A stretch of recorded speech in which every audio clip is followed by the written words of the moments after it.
All right, it's 5 minutes past 10 o'clock. We're in the Capitol building. I'd like to convene the Redistricting Commission, Citizens Redistricting Commission for today. Mr. Claypool, would you call roles, please? Commissioner Aguirre? Here. Commissioner Anchetta? Here. Commissioner Baraba? Here. Commissioner Blanco? Commissioner Dye? Commissioner DeGiulio? Commissioner Filkins-Weber? Here. Commissioner Forbes? Here. Commissioner Galambos-Malloy? Here. Commissioner Antai? Here. Commissioner Parvenu? Here. Commissioner Raya? Here. Commissioner Ward? Here. Commissioner Yao? Here. Chair, you have a quorum. All right, at this point, I'd like to invite the public to address the commission on items that are not on the agenda today, including the statutory amendment. Please step up to the microphone. Commissioners, I think we need to publicly acknowledge and publicly tell you that we are pleased that you are 4-0 in the courts. Nice that your work is being recognized by other people and that it was good. I hope there's not much more of this left. Thanks for all your effort. Thank you, Mr. Wright. Commissioner Filkins-Weber, do you have any public at your site that would like to make a comment? No, other than my staff, but they need to work. I hear the whip cracking.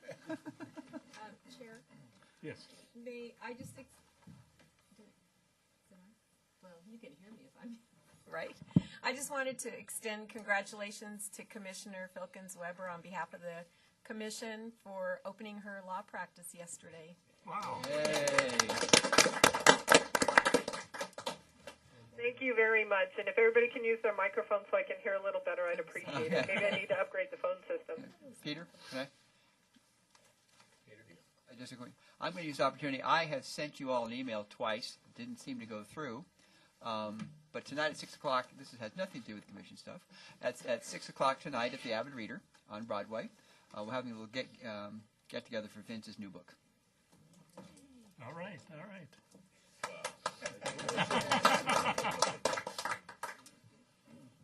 All right, we'll start with the first item on the commission agenda, which is to discuss these statutory proposals. All right, let me open up the public mic at this point and see if anybody would like to address the commission on this particular item before we get into the discussion. Basically, the discussion is a continuation of what we have started in Culver City about 2 weeks ago.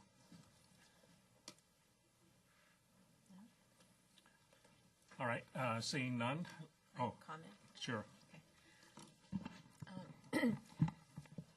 This is what I was thinking at 5:30 this morning. Okay,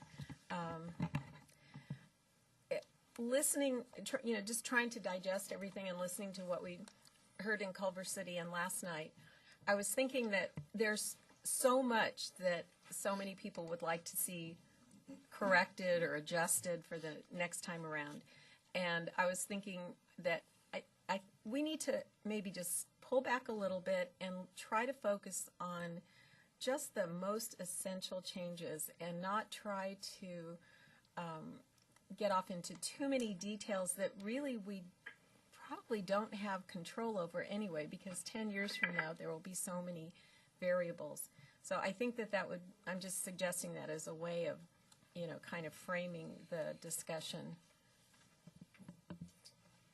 Any introductory comments before we get going on this particular item? I would also, echoing the the comment by Commissioner Raya, I would also ask that we, for the statutory discussion part for this morning, that we define what the objective is for this morning. Okay, because as Commissioner Raya said, we could go in lots of directions, and maybe by noon have some of it done, but it's important that we have that we get it done. So if we could define the objective for this morning and kind of keep our eye on the prize and as we move forward this morning. I certainly agree with both Commissioner Raya and Aguirre. I'd also like to add that I'd like to see some sort of synthesis of the timelines. We have various timelines, and basically, we know those last 3 months are critically important. Lessons learned came out of that experience, and we were given some very good recommendations in terms of improving or implementing adjustments to that timeline. I'd like to take my time, actually, personally, and synthesize the material we received yesterday and in Culver City. All right, any additional comments? Let's proceed with what Commissioner Thorpe is asking, or Commissioner Aguirre is asking, is what is our objective today on this specific item of statutory amendment? What do we want to accomplish at the end of today's discussion?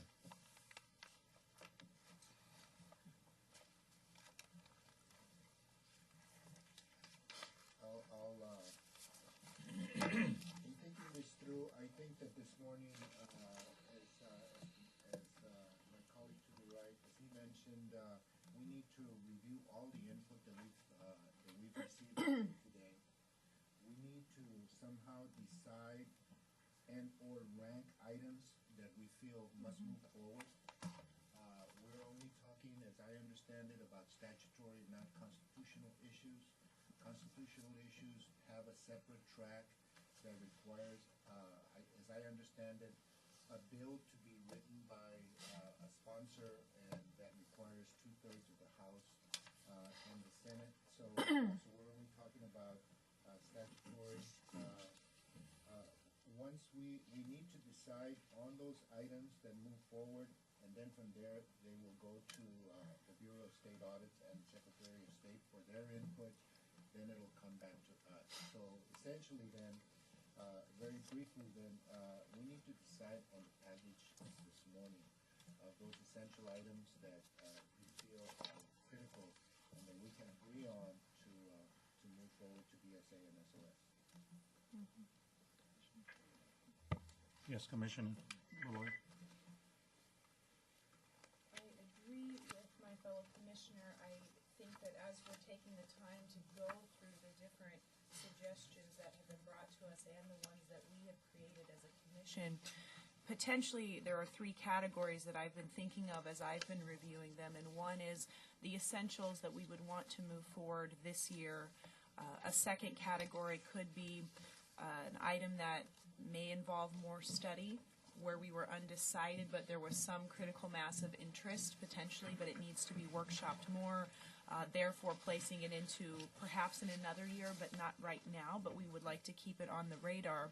And then the third category are issues that we do not feel that we want to take on as a commission now or in the future, and we just would like to set them aside. All right. Let me take care of the commissioners, and then I'll get to you in just 1 minute. Okay, Commissioner Barava? Okay, somebody's. You're on. Red's okay? This whole issue of planning 10 years in advance, or 8, whatever it might be, is problematic in my mind. And I think the issue that brought up by Commissioner Raya is a good one, in that if we're pretty much talking based on what we just went through. And what we just went through is if it limits what we think what should be done rather than what could be done, then I think we're doing less of some people refer to as an idealized design. And so I think it's incumbent upon us to be thinking about, if we could do whatever we wanted to do, what would it be?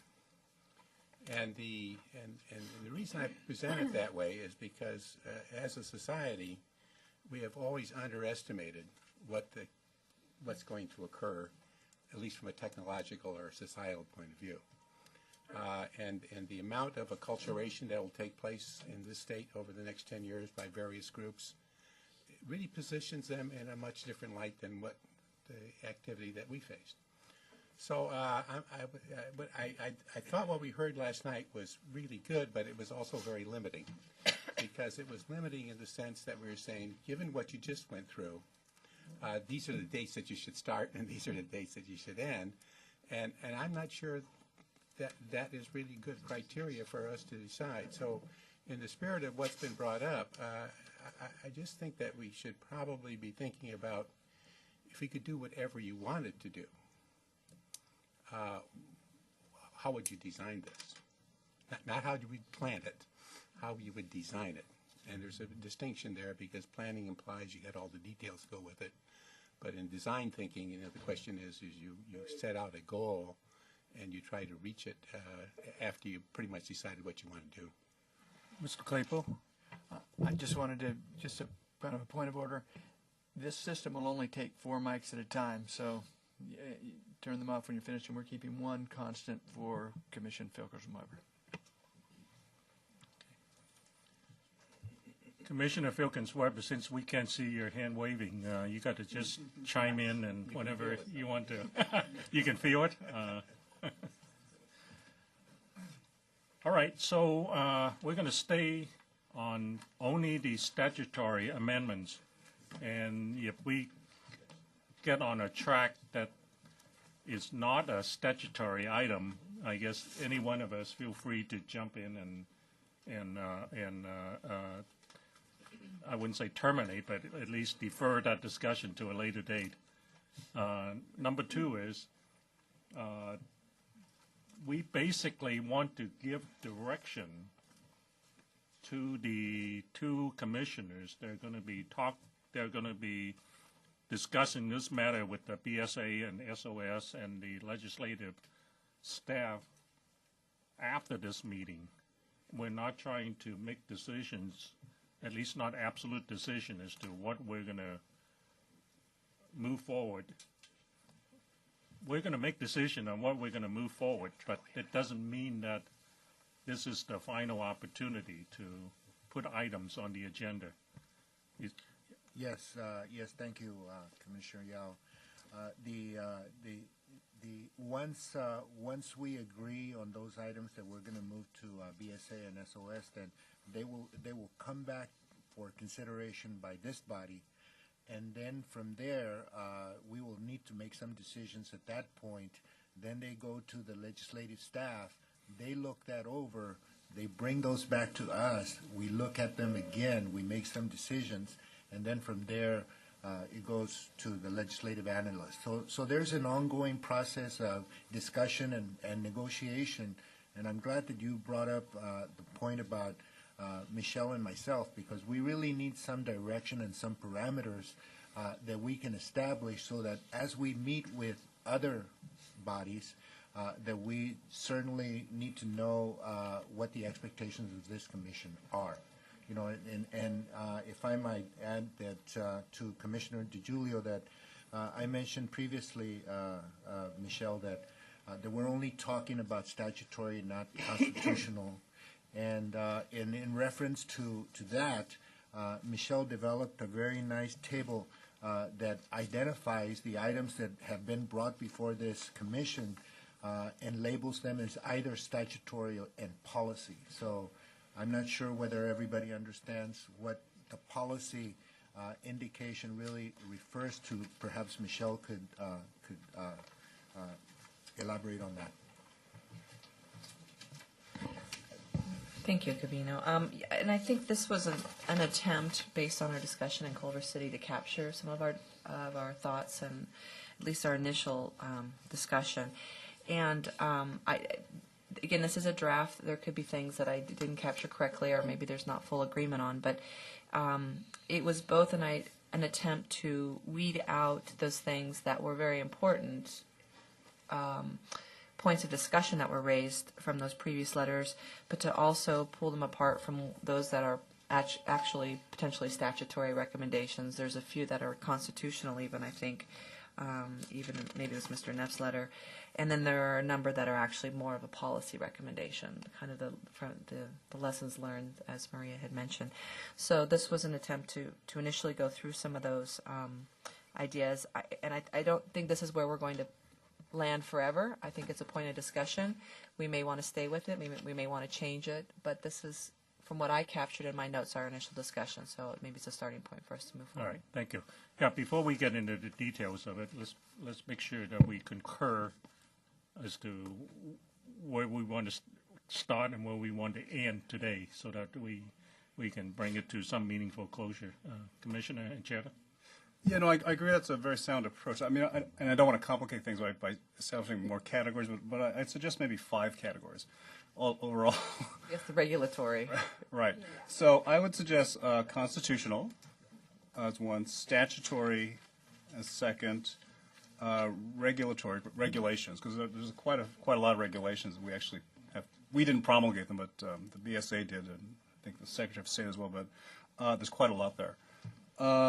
Fourth might be what might be called formal policy. Again, this is sort of not within a legal framework, but as much as we adopted certain policies and adopted particular, whether it's manuals or particular guidelines internally, but they're actually fairly formalized within our commission.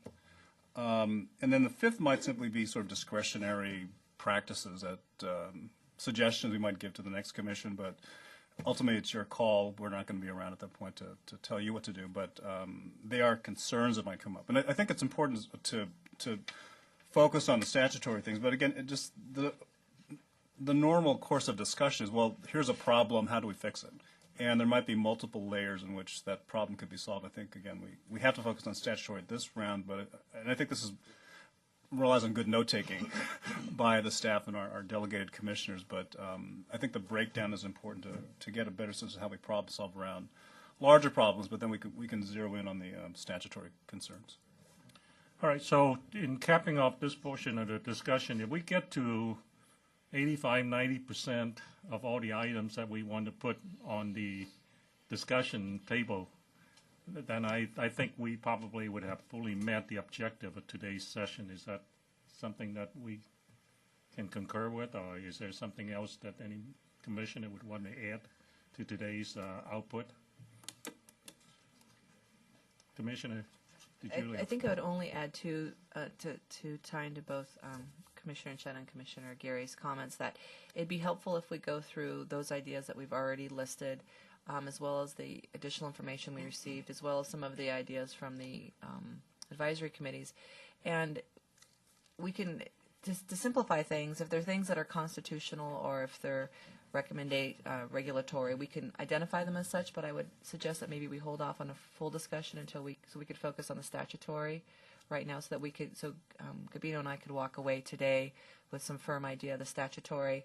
And we've already discussed continuing and working with staff to have a list of ongoing items that fall into these other categories. So we'll make sure we keep track of them.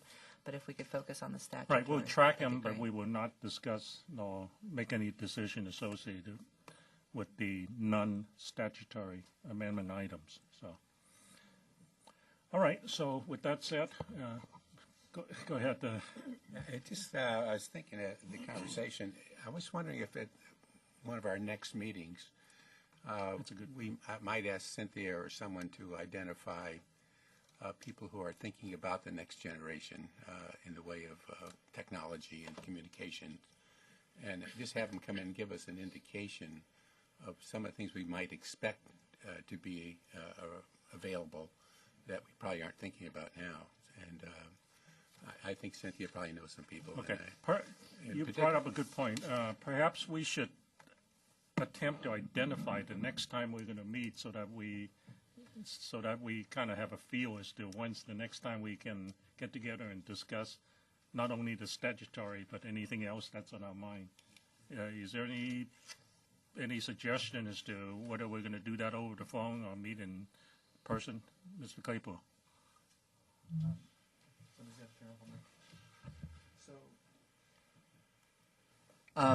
when we thought about this statutory amendment process, we made sure to schedule you for many teleconferences as far as budgeting goes. So I planned it on at least the possibility of a weekly meeting. So we can, as you look ahead, have a teleconference every week. The physical meeting is a little more problematic because of the budget until it passes, but certainly the teleconferences are always an available item to you. All right, so it's likely that we have another opportunity to discuss as a group in a week or so. So that's from a budgetary point of view. It may be one of the things that one of the facilities that I think Commissioner Antai and I had an opportunity to visit was some work going on at the University of California at San Diego called Cal IT, where they're really looking at the next generation of visualization and technology. And they've been in contact with the statewide database as well. And maybe what we should do is, if we can't have a commission in its entirety be there, maybe we should assign a group to go visit it and bring back the information and to the rest of the commission. Something to consider.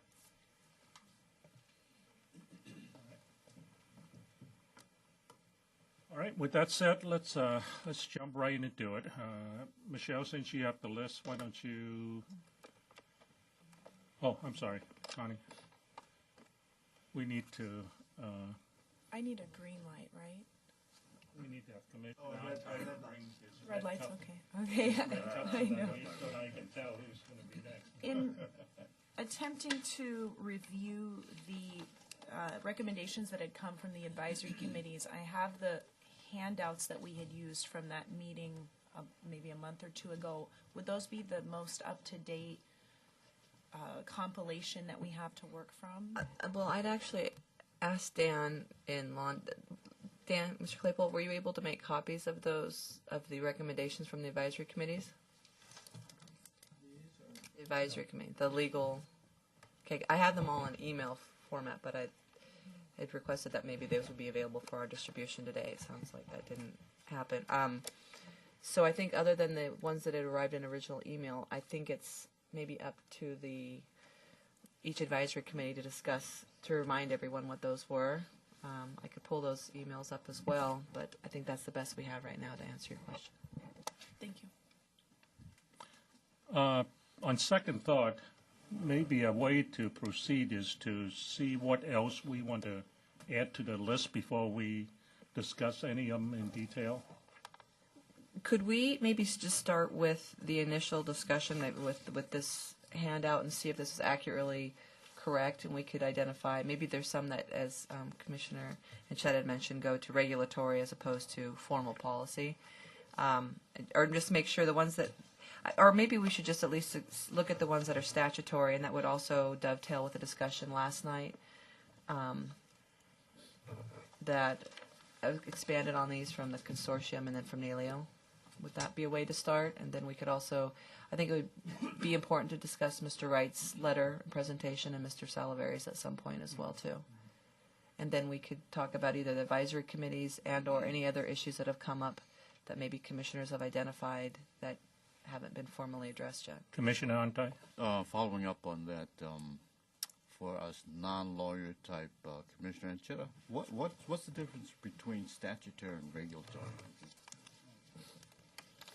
Well, they both carry a force of law, but typically, again, a statute is something put together by the legislature or via the initiative process. It's, let me back up. So constitutional provisions supersede basically everything in terms of state law. You have statutes, which are produced either by the legislature or by initiative. Regulations are typically put out by various agencies to actually guide their application of the law. So a lot of for example, in our regulations, which again we didn't put together, but we can change them because they're our commission regulations, but they're actually put together by the BSA prior to our commission actually coming together as a commission, because you had to have some regulations in place to pick the commission and define who was what and all the different terms that give a little more detail to what's in the statute, but they're still legally binding on the agency. So they're important, and ours are quite detailed, actually, because I think the BSA was thinking, well, we have to define all these very specific terms that are in the statute in order to figure out, well, how do we pick commissioners, and how do we define all these different terms so we can actually implement the law. So the regulations are basically adding a little bit more flesh to the basic skeleton of the law, of the statute. And then we, of course, we adopted various motions and various practices that are written down, and I think this body would do that. Yeah, this body can do that. So when you get away from the statutory and constitutional provision, I think there's a lot of room to do different things. Again, we might say, well, we ought to put it in the regulation because that's something that really shouldn't change from commission to commission. We might say, well, how do you look at particular practices? We might want to just put out some recommendations for the next commission, but we just don't want to tie their hands at this point. But we have some lessons we've learned from the past experience. So that's why I think there's multiple layers here, and I think, again, we want to focus on the legal ones now, but obviously the next commission will have to take up all these things as they put their process together. I have a follow-up question on that. When I was trying to understand the differences, basically the term amendment implies changes. In other words, changes to something that was original, something that's been created. Does the amendment also include adding something new to it? Yes. Yeah, I think it does. And I defer to council as well in terms of just what we can do. I think in terms of legislation. It could be an addition, a deletion, or a change. Yeah. All right. So, and also the way I kind of convinced myself that I sort of understand what's going on is we're only dealing with the California Government Code 8251 through 8253.6. And as long as we're dealing with those, then those are the statutory issues. But when we go outside of it, then it would then be questionable as to whether we're entering into the Constitution or regulatory or anything else. You could propose a new statutory section if you wanted to, or you can include it within the existing statutes. Thank you. But I do agree with Commissioner Chet. I think a lot of the nitty-gritty of some of the things we've discussed are in the regs. And so I think we have to take a close... I've been assuming that when we say statutory, it's everything that's not constitutional. And in my mind, I was assuming we would look at the regs as well. So, that's a very different process because you have to do the agency regulatory process, and we should talk about that. But I know that last time around when the commission was established, a lot of the details about the selection process and the diversity, all the things we had to do when we applied. How do you determine, how are they going to look at impartiality? What are the factors that go into that? What are the factors that go into diversity? All of that is in the regs. And then a lot of the groups that helped shape this law actually went before those agencies. And in fact, when certain regs were proposed, they would go back and say, no, that really isn't going to get at the issue that we're trying to get at with the impartiality. It's better to word it this way or that way. So I don't want to add work, but I think it would be worth somebody's actually looking at the regs in the context of all of this, and knowing that we have to have potentially a regulatory strategy, because those regs are considered by the agencies, and there's a whole set of dates and public notice and all these things that attach to commenting and enacting regs. I did send out the regulations to the commission, and it was sometime at the end of December. If anyone doesn't have them, I could resend them. The problem with today is that it's an entirely different process, as Commissioner Blanco said, to do the regulations, and it does not involve the legislature. You've got time pressure now from the legislature to get the legislative changes in. So for that reason alone, I would suggest that today you concentrate purely on the statutory changes and keep the regulations in mind, but for some future date because they're not subject to the same time pressures. All right. Let me turn the podium over to Ms. Commissioner DiGiulio or Commissioner Gary. Would you like to take on some of these? Okay. No, really, no. Okay. Okay, I think the first one was an issue of starting earlier, and this again came up, last night. Initially, we saw that as a potential statutory amendment, and that was something we agreed with. I'd like to see if the commission has any more thoughts about this based on last night's discussion, and if it's something you'd actually like to move forward in terms of including it as a statutory amendment.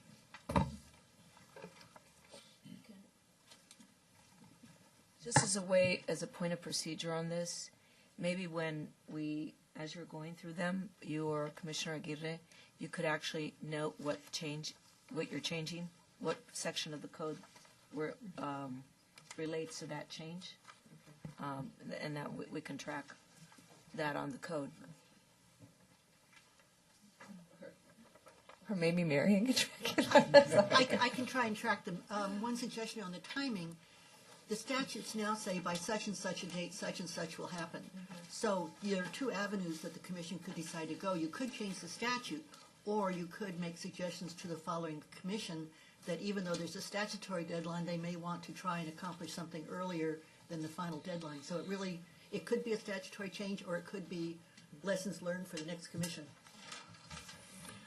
I guess based on Commissioner Barraba's earlier comment, as long as I think we have various way of communicating with the next commission, and I think what he's encouraging us to do is not to tie their hands. So if we feel that they have the latitude and the ability to do what needs to be done, we may want to just leave it alone. Connie? I definitely agree with the premise that we want to allow the maximum latitude. I guess in my read of the possibilities of how to do that, allowing them maximum time would be the avenue by which to provide them with the most flexibility. So I would support moving forward with this, and in order to maximize the flexibility, I'd say July 1st, which was Commissioner Forbes' suggestion, would be a good way to go. I'm also wondering, just procedurally, as we move forward, I'm reminded of when we were moving forward various maps. Should we have a poll to see that some majority of us is in agreement to move forward something? Or at what point will we actually be voting on these pieces, once we have language coming back to us from Commissioners DiGiulio and Aguirre? It's not my intent to have an up and down type of vote. I think if there is disagreement, we definitely should voice it today or this morning. But lacking any strong disagreement, then I would say it's good enough to proceed to the next stage. Is that approach acceptable to everybody? Because I don't think our votes would carry anything until we have the right words in the right place, and I don't think that's going to be today. Ms. Johnston? For clarification from Ms. Columbus-Malloy, you mean for the commission to be constituted by July 1st? Yes. And then would all the other dates also move forward 6 months? No, so that's what I meant about if we can track this. So we're talking about 8252A1. No. You're talking No? about G. G? 2BG. No later than December 31st, the commissioners shall pick the other 6, and so the commission would become a full commission. Okay, so that's I just think it's helpful if we actually. Could you say the full? 8252G. 8252G. Got it. No later than December 31st in 2010 and each year after. So the commission did not become fully established until you had your 14 members. So I wanted to clarify if what you were suggesting was that occur by July 1st, and then all the other dates move correspondingly ahead. I was just going to, as a suggestion, I'm using Mr. Wright's draft from last night, which conveniently writes up everything, so we can make specific reference to that. It's a good tool. Before I get to you, let's backtrack a little bit. Do we want to basically discuss the matters at a much higher level, saying that we want to start 4.5 months earlier, and leave the details for a later session as to when the start date is, when the milestones are, as compared to try to tie it back to the paragraph and the sections and so on? Because if we do that, I think that's a different interpretation than what I had in terms of today's objective. Before we vote on it down the line, we are going to have the right words and the right paragraph and so on. But today, we can just simply bless the concept, saying we're going to start 4.5 months earlier, and that should be adequate as far as direction is concerned to the subcommittee that are going to be talking to BSA and going to be talking to all the other groups. Ms. Johnston, you seem... Was the proposal 6 months or 4.5 months earlier? 6. Well, we should discuss whether it's 6 or 4.5, but let's don't try to tie it back to the paragraph. As much as the detail matters, but I'm not sure we can get there today. Commissioner? I am supportive of us looking at this at a higher level.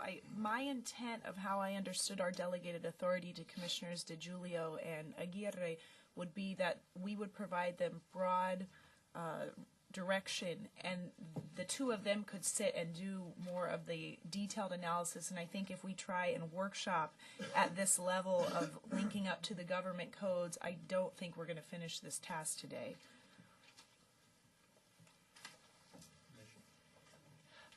I think that was, I understand it'd be helpful to have the government codes to some degree so we know we're working within that, but I also am concerned that we kind of could get the big agreements, at least on some issues, so we can move forward, but it has to be within the context of something at the same time. And just to go back to Commissioner Glamis-Malloy, I do agree as well, too, that we should start earlier. My one thought, I know that the two proposals were July 1st, possibly, to correspond with the fiscal year, or August 15th. And it's I guess we have to discuss that as a commission. There's pros and cons to both. I guess I'm looking at it as if you're a potential applicant, that if you see an August 15th to August 15th, that's like a 1-year commitment. It's maybe psychologically, it's only, 6 weeks different, really, in terms of start date. And there is associated costs with starting even 6 weeks earlier as well, too. That maybe if it was listed as the full commission is seated on August 15th, it's more of a 1-year commitment. And I think that's a psychological barrier that might help in getting applicants for the next commission. So I'm a little more inclined to more of that date, but I'm still open to the July 1st as well. Yeah, oh yeah, well, Chris, yeah, I do recognize it's a 10-year commitment. I'm going to make the pitch for starting July 1st. I think that anyone who's going to go make this commitment, which is a 10-year commitment, I don't think starting 6 weeks earlier is a significant issue, one way or the other. I mean, we've all been very honored to be here, and so 6 weeks. I don't think there's a single one of us who said, "Oh, I got it for 6 weeks more. I won't do it." So I think the psychological component is not a factor. I think that the 15th, I think the more time we can give the commission to get itself organized at perhaps a somewhat slower pace is good for the commission, because I mean there will be the period of time will be racing along, but so I think the extra 6 weeks is good. I think the cost is minimal. I won't say it's zero, but I don't think it's a significant cost. So I would go for the 6 month. Tied to the fiscal year. I just want to go back to what Commissioner Baraba was saying, that I think to sort of outline a procedure, it looks like we're looking at performance issues that are important right now. And then specifics or specifications on the dates and the details. Maybe we do that second level of decision if the subcommittee desires that for their discussion with the legislature. I don't know, that's a call that you might have to tell us, you need this much more detail rather than a performance decision by the commission. Does that make sense?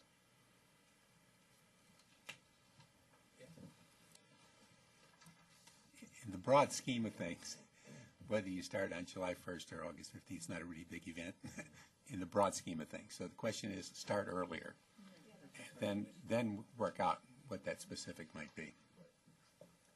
All right, do we have a concurrence on start earlier? Do we want to discuss the difference between July 1st and August 15th? Is it important to the committee? Do we want to discuss what do you favor, one or the other? I know the question's going to come up from the legislative staff, so. Okay, so we do need to just get to the bottom of it. All right, let's go to. If I might add to that Sure. comment, for reasons that Michelle brought up, I think the August 15th is good. But for another way of looking at it is that we were faced with all kinds of timelines and dates that we had to keep straight in our head, and trying to standardize chunks of time. It seems to me that working with dates that relate to 1 year earlier, 6 months earlier, 3 months, something like that, it would be easier to keep in mind. So I would argue for August 15th. But anyway, I kind of digressing. We're going to be asked, what is that date? So it would be good for us to have something ready. Because it just might be that Michelle will argue for one point and I'll argue for another one, and there we are. So. When are you going to be asked that for the specific? Pardon? When are you going to be asked that question, the specific date? Probably this next meeting that we have. When's that?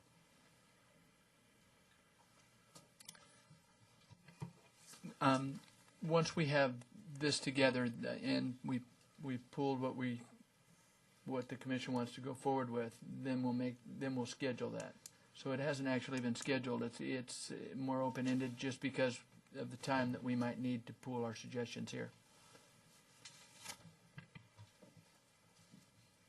Before weighing in on the date itself, this is one where I think we really, before we do anything else, need to talk to BSA. That a lot of, we should hear from them about what dates make sense for them, what the process was like for them. Would 6 weeks be a huge advantage? Were they crunched? Are summer months better than? Just all because this is really related to BSA. So I think before we reach a final, if we were to decide that we wanted to deal with the specific date, we shouldn't do that without talking to BSA first. Right. If we feel that way, it's a if. Then we probably should stop with starting earlier and then wait for further input before we settle on whether it's July 1st or August 15th. But if we feel we want to go in there with a strong position, saying we would like to start exactly a year earlier, then we probably need to decide something today. Okay, Commissioner Anchetta? Yeah, I would agree with that. I think we just need to break it up into two stages or two processes, because we need to figure out what's the process when you have a full commission put together to get to August 15th of publishing the maps. And the commission has control over that. And then this first process, of course, is the selection of the commission. And then we can work backwards from, okay, the commission has to be in place by, pick your day, whatever, August 15th of the year before. And what time does the BSA need to pick all those people? Because I know they did not expect 4,500 full applications.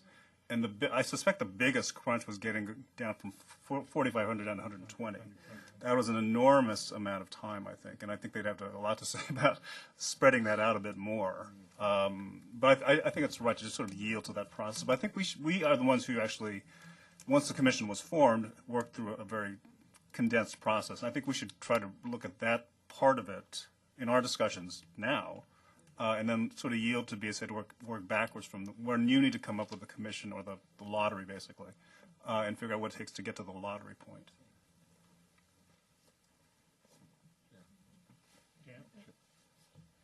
Sure.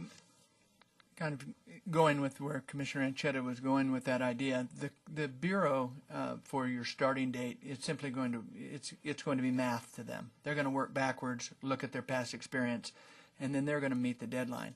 I think that the bigger question in this that will come forward will be the financing of this endeavor for an additional 6 months that hadn't been anticipated in the original issue. So that, I think that's the issue that we face ahead of us, and I wouldn't look to the Bureau to be too concerned about the date, other than they will want to know it in order to plan for it. Commissioner Parvenu. I think some of my thoughts have already been expressed, but my curiosity is whether or not there would be an advantage to us establishing a date that coincides with the fiscal year, and if BSA, perhaps BSA or Mr. Claypool could be best at answering that. In terms of budgeting and the legislature budgeting funds over a certain period of time, is there an advantage to starting July 1, coinciding with the standard fiscal year, as opposed to August 15th? And clearly we're going to have to wait to talk with the legislative staff. They'll be the final ones to weigh on it. My sense, however, is that won't play into it. The budgeting part, the budget will be in place. They will just make a decision as to what they're going to be willing to fund, or what they're going to be able to negotiate in funding for that starting date. That's all.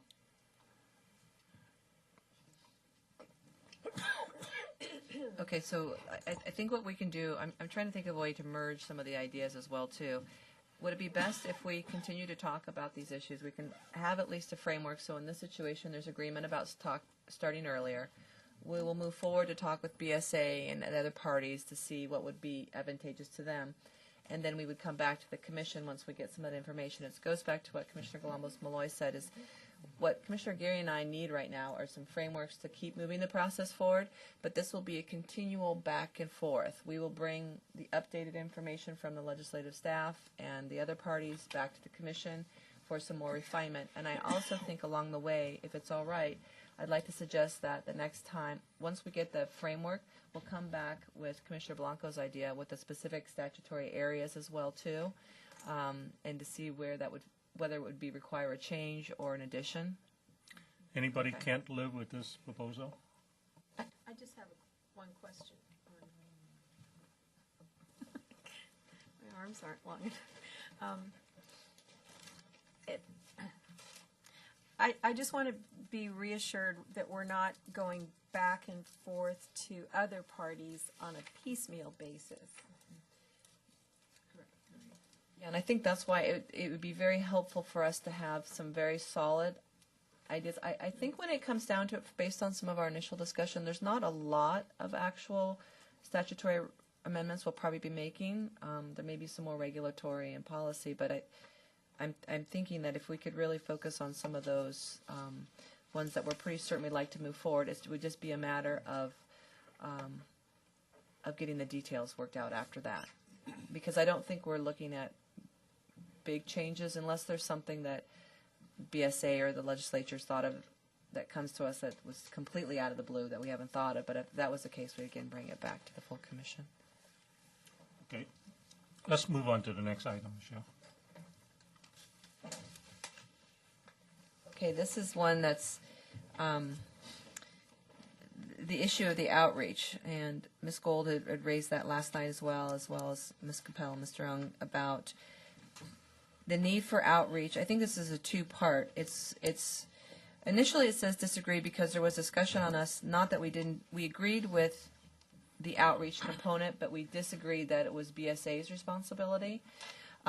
We may have a different point of view after discussion last night, but I think there's two issues here. One is the issue of having outreach be designated as a statutory amendment, and I'm not sure how much it is in there now, as I understand, but it's how much we want to have it be the BSA, or if we want it to be another agency, and if so, we need to have some budget to go with it. Ms. Johnson? Right now, it's mostly in regulations what BSA does. Mostly in what the regulations, statute okay. says is the state auditor shall initiate an application process. Okay, so that's a good question in terms of if this is actually statutory, if this is a regulatory change, and I guess what we'd like to do with that. What code section is it? 8252A, A1. One approach that we had discussed when we were down in Culver City, we were in agreement that the BSA was not the right home, but we had explored the possibility of the current commission, the commission that would be closing out our term, playing a role in doing outreach for qualified candidates because of the fact we know the work well. And that's potentially something that could be done at a much minimized cost compared to other options. At $300 a day, we're probably one of the cheapest options on how to go down this path. So I would support some suggestion that addresses the applicant outreach pool, but not for it to be BSA. I would agree with that.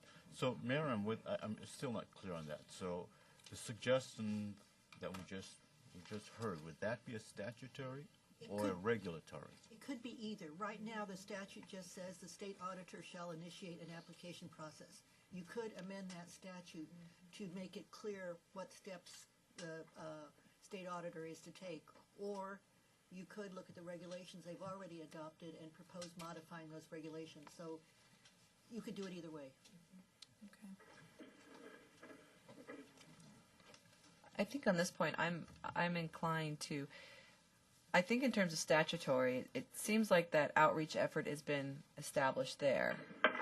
I think I'm a little more inclined to do something in regulatory, unless BSA, when we meet with them, would like to have something more statutory. But again, I'm a little hesitant to propose something that might lock in another state agency to do something that they are or not willing to do. Maybe they're more willing to look at the regulations. So maybe some of the options that Commissioner Glamis-Malloy was mentioning would fall into regulations, but maybe not so much statutory. But that's just my opinion.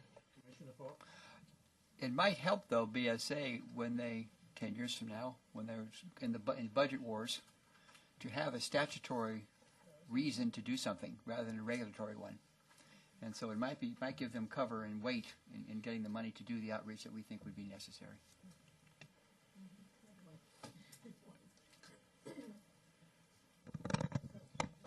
That's a point of clarification. So with statutory, we can attach a budget, but regulatory we can't?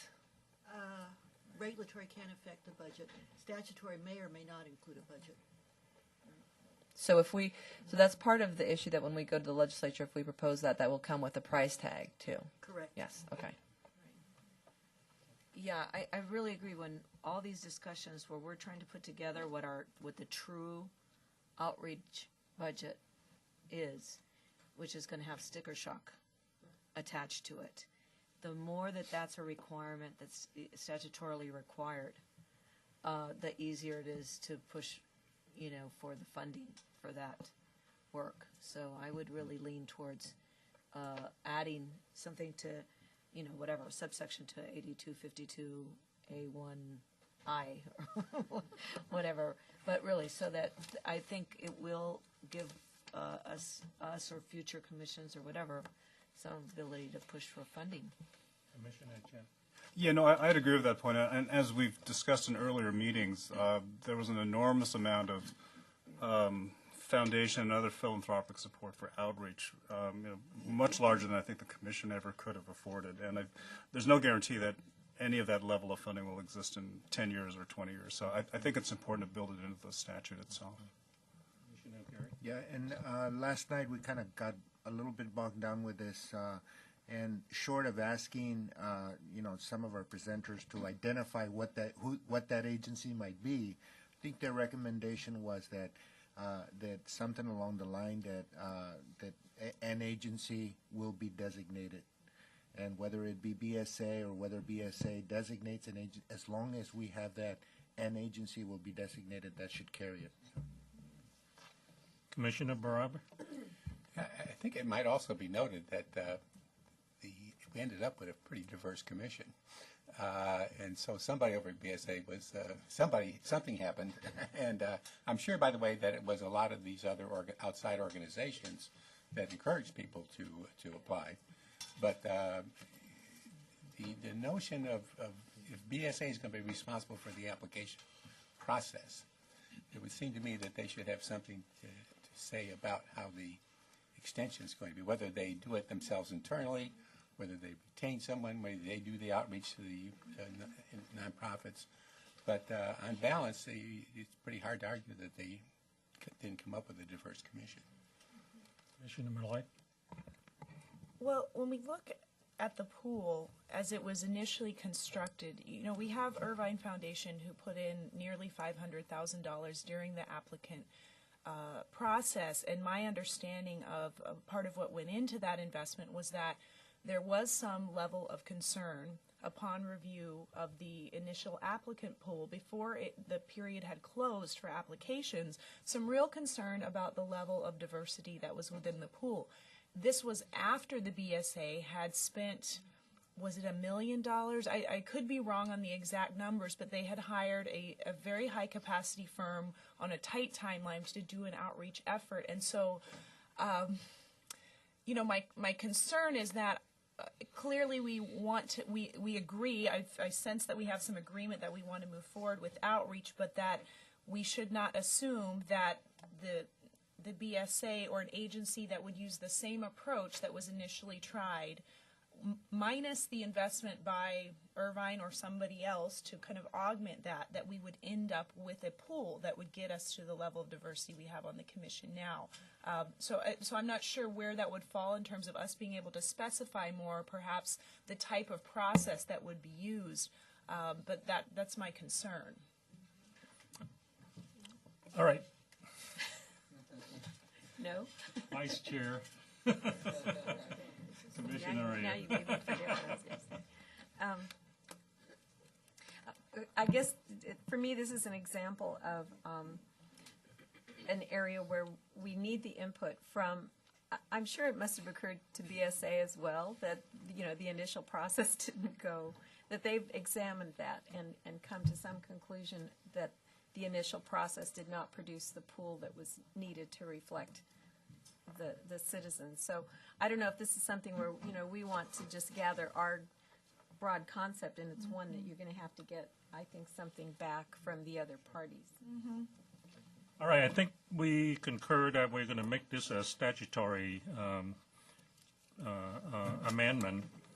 I think we have given enough directions to the subcommittee to move forward with discussion with BSA. I would propose that we move on to a new item. It's 11 o'clock, and we spent an hour on the last two items. I think we probably should consider going at a quicker pace. Yeah. Well, and I think, so let me just make sure I clarify what you just said to Commissioner Yao, that we agree that we need to put in the statutory increased outreach so that the budget can reflect that. Where it'll be placed and how it'll be implemented, we'll get more information. Okay. So the next one would be the issue of the increased outreach and education by the Commission during redistricting. I'd assume that to be more of a policy. Is there any need for that to be statutory? Miriam, excuse me. That is in the statutes now, right? It's between you and the legislature, as I recall. Let me find it. Yes, it's 8253B. The legislature shall take all steps necessary to ensure that a complete and accurate computerized database is available, and the procedures are in place to provide the public ready access to redistricting data and computing software. So that's what's in the statute right now. The outreach that the Commission was talking about as far as going out and educating people is not in the statute.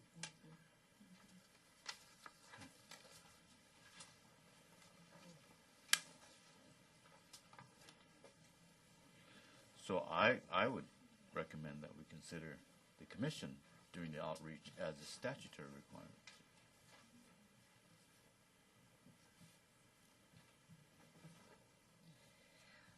I guess I'd be curious to see what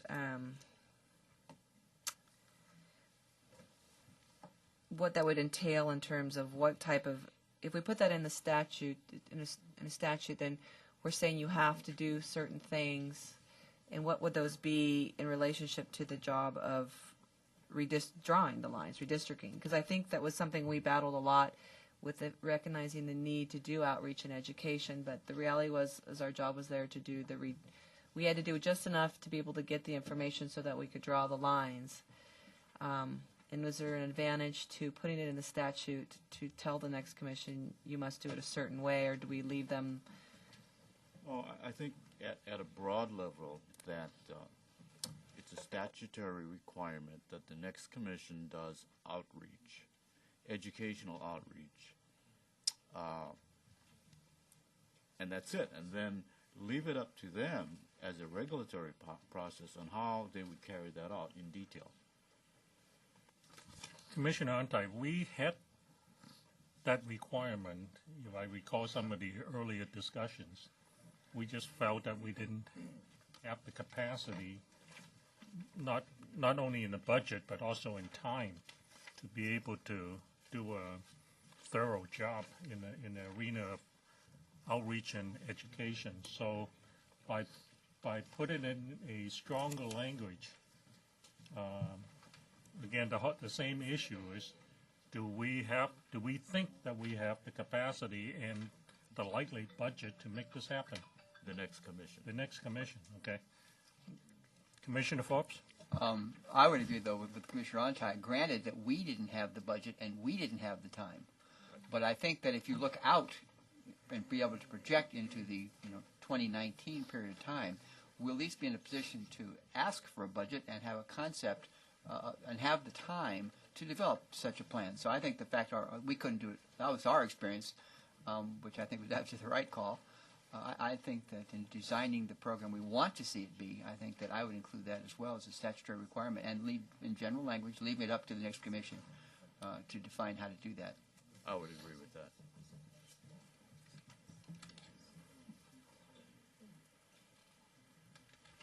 Would someone like to summarize where we are at this point in regard to outreach and education?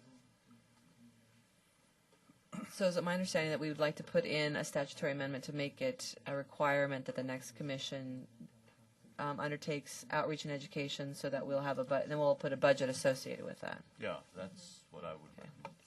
Yeah, I'm just thinking out loud. I'm not real excited about it, simply if we prioritize the work that we have to do. I don't think that for the commission to do the outreach and for the commission to be responsible for the education come at all would float to the top of the priority list. And if it doesn't have priority, it's not likely to happen, okay? Because if you keep in mind, during that period of time, we were setting up the organization, we were trying to learn as to what the civil rights law is all about. I'm talking about the commission at that stage of the game. And if you also task that commission with the education and the outreach, yes, you can make that a requirement, but it's not likely to be very effective. And making it a requirement without giving them a fighting chance of doing it right may not be the most proper thing to do. Commissioner Forbes. Let me respond to that by saying I don't see the commission itself doing that. That's, to me, the kind of thing that we would contract out under our authority and under the assistance of the executive director.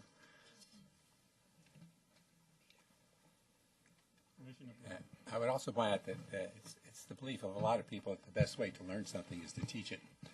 And if we were required to be really good at teaching it, it would probably help the commission understand it better as well. Commissioner Malloy. I think this is another area, and I'm not sure the extent to which the legislature is aware of this, but I found those numbers pretty staggering, what Irvine provided to us in terms of how much they invested. And when we're talking about public education and outreach, we're looking at $1.5 million. Clearly, we're not going to be able to internalize all of those costs. We may not even value every last piece of what Irvine funded. But I think the danger if we don't build in some component of public education is that if we don't have outside investments going towards it, then you would really have a arena in which politicos are the people who know about redistricting are largely driving the process, and I don't think that was the intent of the voters when they passed the propositions. I also think that there's a different context that we'll be operating in on the next round because we came into this without having any precedents in the state or in the nation for interpreting, et cetera. The next commission coming in will have some advantage in that they will have the archives, tremendous archives that our staff has kept for us on what we did, how we did it. And so I do think the combination of allowing them some extra time to work, the fact they'll have some precedents, there could be the opportunity to absorb some oversight of education functions. Commissioner Orr? The only concern I guess I have with the outreach idea and building that in to the statutory process is, trying to keep in mind that we're trying to protect also, kind of the sanctity of the independent redistricting commission. Since the capacity, I would doubt, is going to be there to conduct a truly full-fledged statewide education campaign that really reaches out and grabs all of California equally and all those kinds of things. For the commission to have its fingers in that sets it up for a position where, it could just create a issue of where's it reaching out? How come this area got reached out to by the commission, this area did, and all those kinds of things. It seems to me that just in trying to protect, again, the sanctity of what this commission is and stands for, that kind of stuff should be left out of the statute. All right, let me just have a show of hands as to how many are interested in making this into a statutory requirement. Okay, sounds like we have that. So is the instruction to the subcommittee enough, tell them to again carry on the conversation or take the next step in terms of move forward with additional outreach and education and make whatever appropriate changes to the statute? Or do we need to be more precise at this point? Ms. Johnston, you have a... I was just corrected properly so that there is already an outreach requirement for the commission. It is in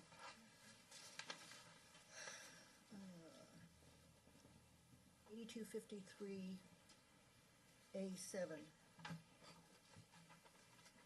Saying the commission is to establish an open hearing process promoted through a thorough outreach program to solicit broad participation.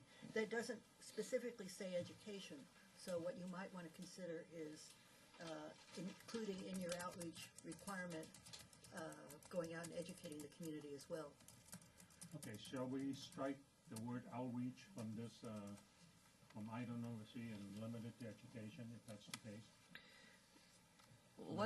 Why don't we put it as, I think we can understand that's the goals. We're trying to make sure there's outreach and education, and we'll check with the statute to make sure the language reflects that.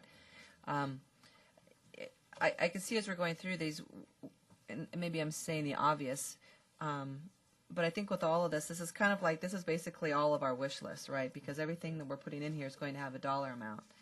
And when we go to the legislative representatives, they could very well say, they're important, but so I think it's in some ways it's good for us to have this discussion because we know that these are important. We'll put a cost to them, and then we may have to come back and say we have to strike half the amount where our priorities or something like that. But as long as we know that we are taking Mr. Baraba's advice and doing whatever, what would we build if we could build anything we wanted to? And we'll see what the price tag comes with it, too. Okay, if that's adequate direction. Yeah, so just clarification, Miriam, so you're saying that requirement is already statutory? No, There's the no requirement outreach requirement. There's no requirement for outreach for educational purposes. There's a requirement for outreach to solicit public participation. So if you wanted to do it as statute, I would suggest amending that to say that your outreach would be to educate the public and to solicit public participation. All right, let's go on to the next item, please.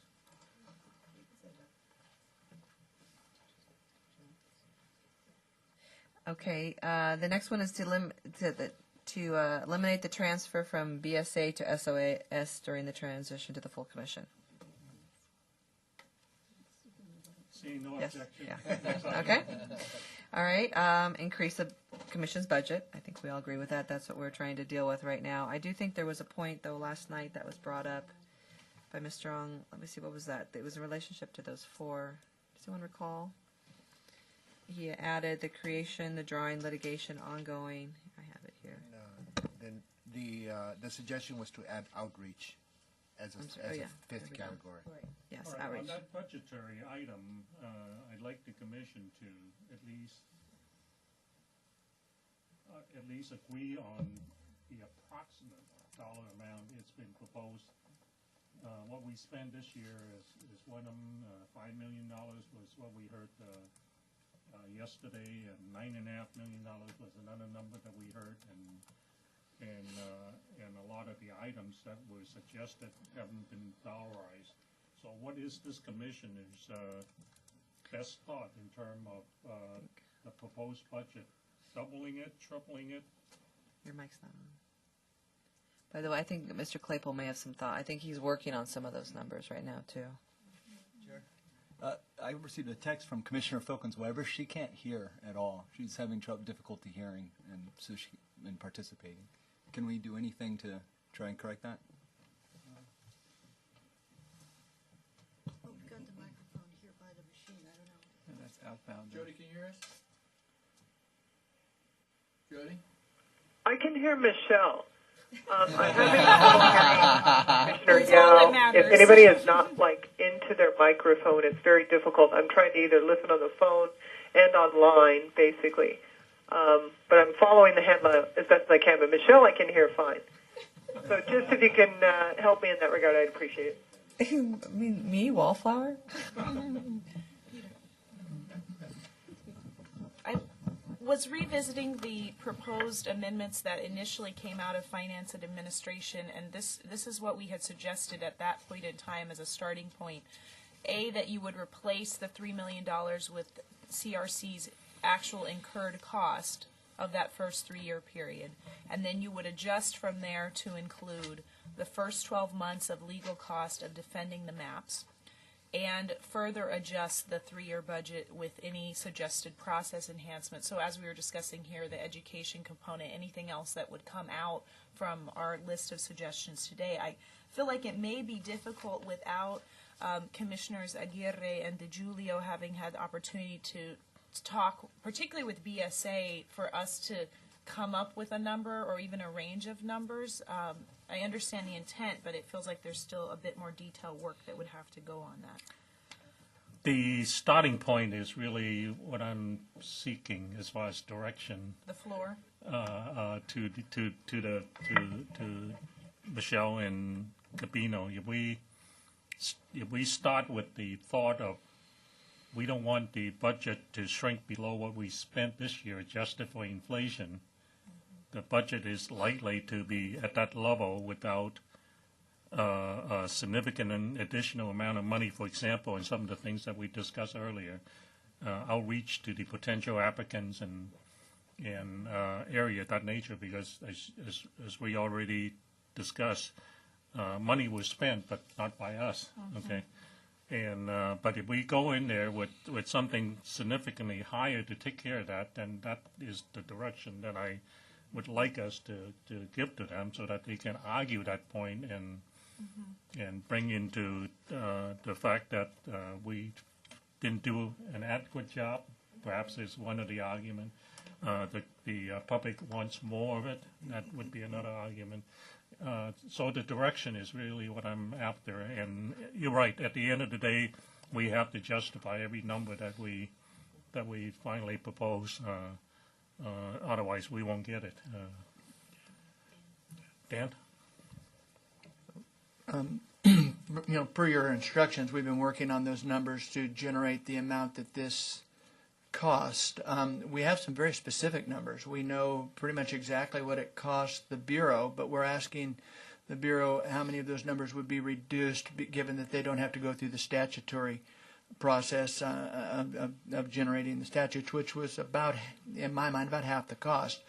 And then we just need to know from you whether you do want to include the outreach component from UC Irvine and so forth, or not UC Irvine Foundation, so that we have a fairly viable number. That number is going to be between $8 and $12 million, depending on whether or not we add in what the Irvine Foundation paid in. We know that we paid that the Bureau had about a $4.1 million cost across 3 years starting in 2008. We had about a $3,500,000 cost, some of which went over into litigation. We have about $2 million worth of litigation right now on the books, give or take, and we'll have another about $750,000 cost through the end of this fiscal year. So we can add those numbers up fairly quickly and use that as a base for this, but whether or not that will be applicable to this next commission, some of those numbers are going to fall off, some of them may need to increase. Right, all the financial information that we have will establish a floor.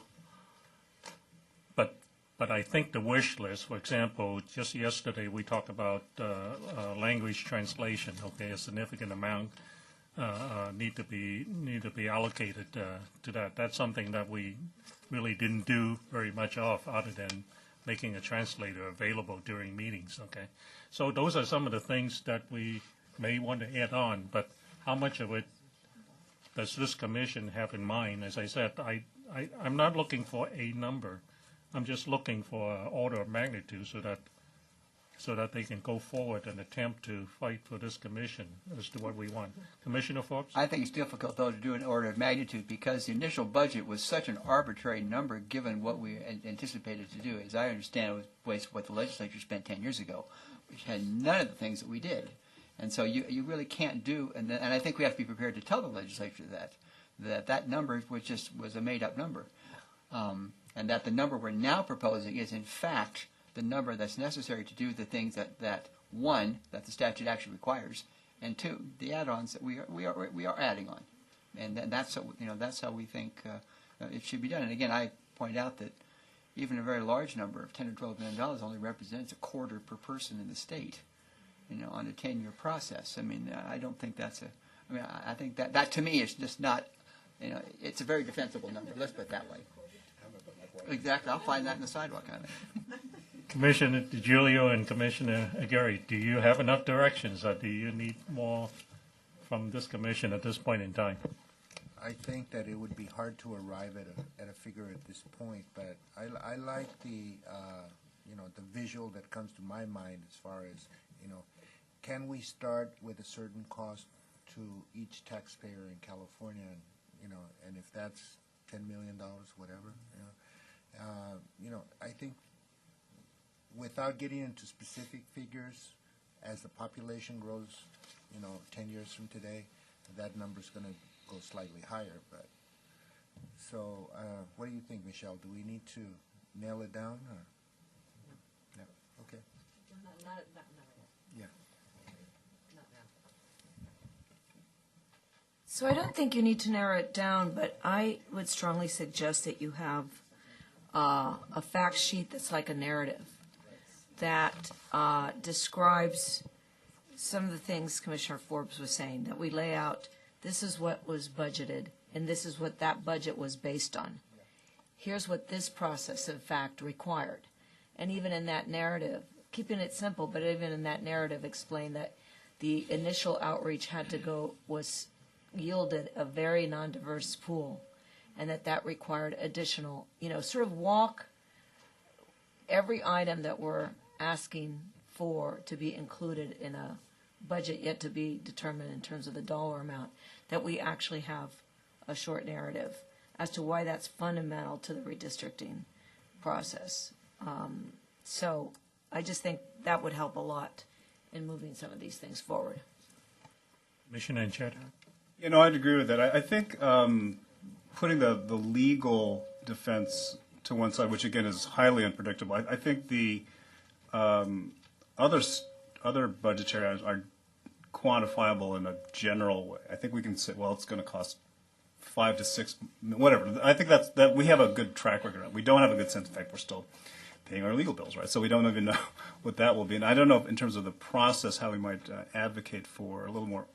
I mean, there's sort of an open-ended defense of the maps, but obviously any legislator would want to, well, how much are your legal fees actually going to cost you? But I think the non-legal fees are much more tangible, and we have an exact track record on them. And obviously we would need more given what may be, again, the private sector versus the governmental sector underwriting of a lot of costs. But I think we can try to lay that out as we move through the process of advocating before the legislature.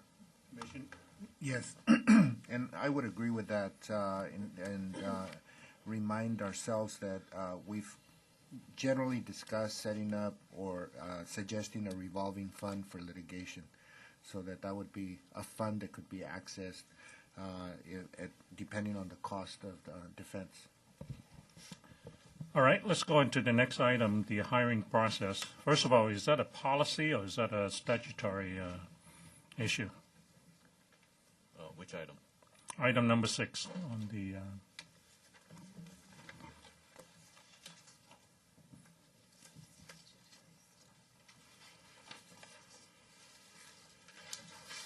I think this went back a little bit to having more openness and transparency.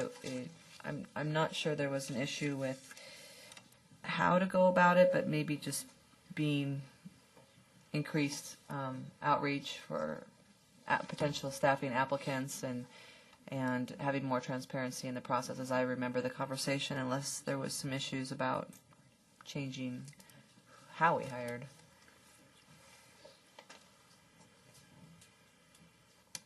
Peter, in your own experience in city government, is there any concern because of all making everything available that it might limit the people who come forward who don't want to go through that process to offer their services?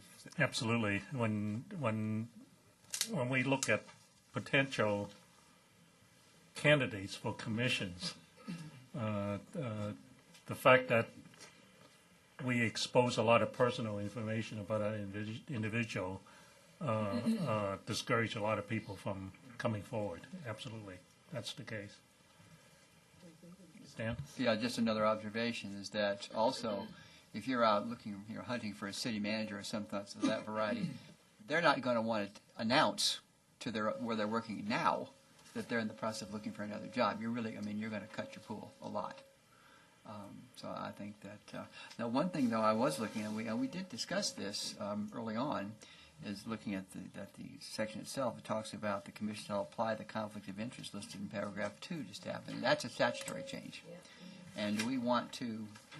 We had a lot of discussion about that. So I just would raise that. I don't have an opinion at this point, but I think that's something we need to consider. Commissioner Yao? Go ahead.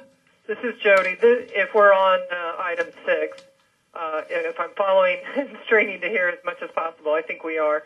This has been, again, we're talking about 8253A5, and we've had several discussions about this particular provision over the course of this commission and its interpretation. I think one thing that we all can agree on is I disagree with the meeting handout under item 6. It indicates here that it's a policy. This is not a policy. This is statutory, and it falls under 8253A5. I think because of the discussions that we've had throughout the course of this commission regarding the manner in which this should be interpreted signifies most distinctly that there is a problem with the language in this statute, and we should recognize that and make a determination of what we already have been presented with, what the intent was by the presenters at the Culver City meeting. But I think we need to consider the language and recognize and correct the handout that this is statutory, and consider whether we agree or disagree about whether a change should be made to this particular provision on the application of conflicts of interest to staff, counsel, consultants, etc. All right, any further discussion as to whether this is a statutory or not a statutory issue? Well, that part is statutory. All right, that part is statutory, so we agree on that. Yeah. There may be other lessons learned, or there's some other issues, including our lack of contracting authority, or those financial issues that come into play as well. But what Commissioner Filkins-Weber is referring to is definitely an amendment to the statute. Okay. I'd be interested in hearing other commissioners' thoughts regarding providing some high-level demographic information about the candidates. That is something that I'm curious about. I haven't seen it done before, but there's many things we've done that I haven't seen done before. But it may provide some sort of compromise between being able to protect the confidentiality of applicants, but also to demonstrate to the public what our deliberation considerations are and to underscore the transparency of our overall process. Commissioner DeJulia? Sorry about Commissioner Ontais. I think I agree to weed out these two different issues. I think are being discussed. I think it would be helpful maybe to make a recommendation to the next commission that it might be helpful in the spirit of transparency to have some high-level demographic to try and protect the individual candidates is very crucial so they can apply and whatnot. But maybe there may be something that the next commission might want to do just to even let the public know there were X number of candidates and there were 10 candidates and 5 were disqualified because of the application of conflict of interest. Something simple as that. I don't think that would hurt the idea of transparency. So I think that was where the policy aspect maybe came in, or some type of practices we recommend. But I do think Commissioner Filkins-Weber had a point that we should go, and Commissioner Forbes, about, before we go on, we should talk about too the statutory aspect of it.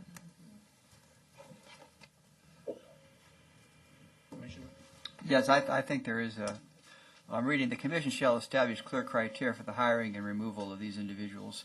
I think the determination of what those criteria are could be the place where the public has an opportunity to comment on. So the public can give us their opinions on the types of people that would meet the thing would effectively help the commission,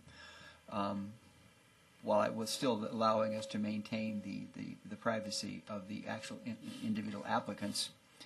And that does not require, that part of it does not require statutory change. That's just a policy question or reg question to the next commission.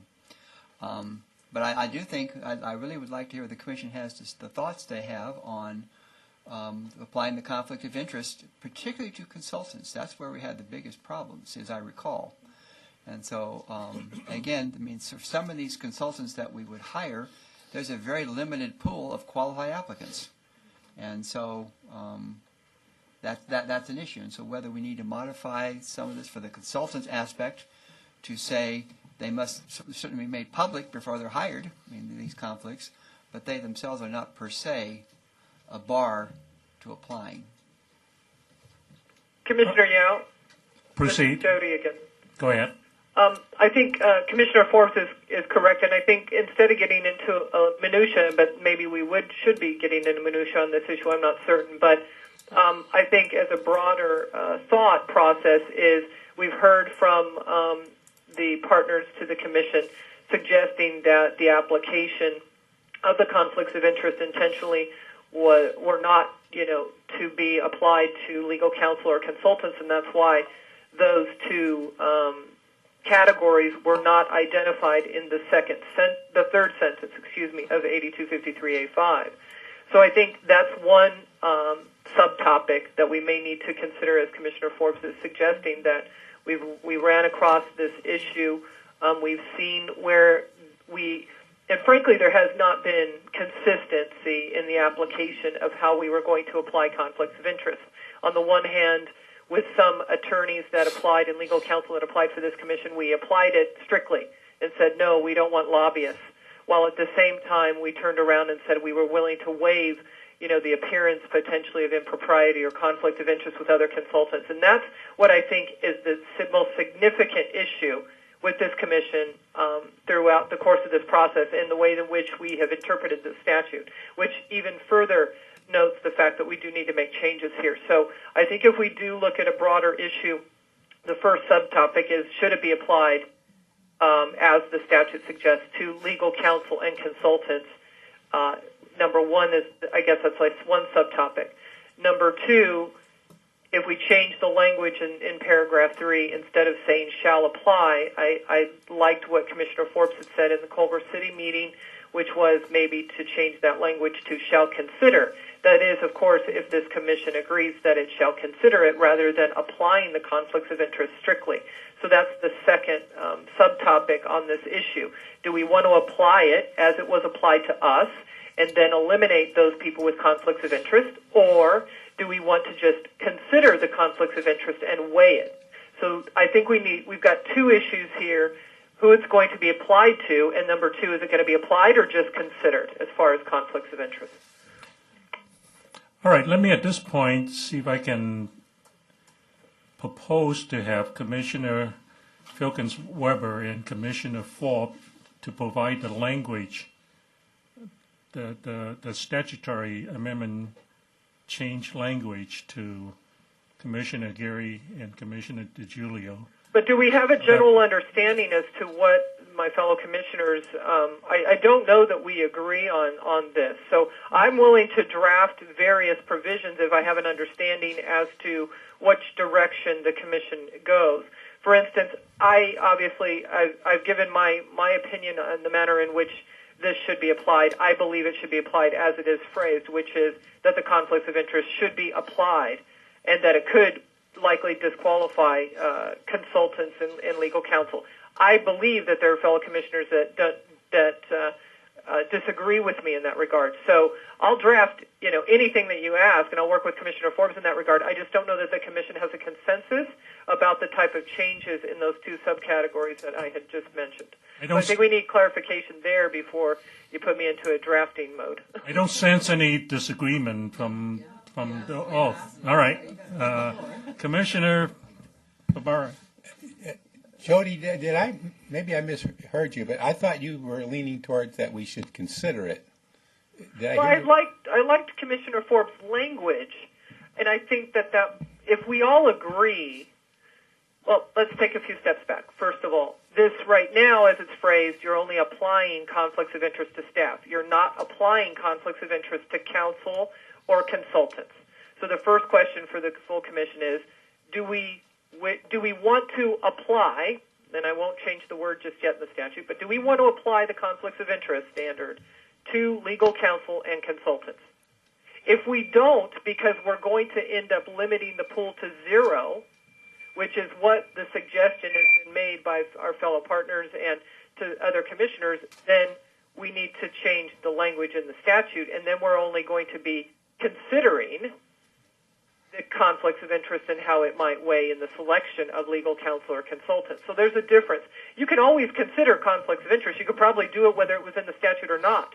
The question is, are we going to, and that's my point, which is because it's in the statute, from my perspective, if you apply the conflicts of interest, it eliminates that potential candidate. And that's where I believe that some of my fellow commissioners might disagree with that application, and I believe Common Cause and California Forward disagree with that as well, because you might work yourself into a situation where you do not have any consultant or any legal counsel because of the application of the conflicts of interest. So if we change the language based on what Commissioner Forbes said, again, it just becomes what is the consensus of the commission.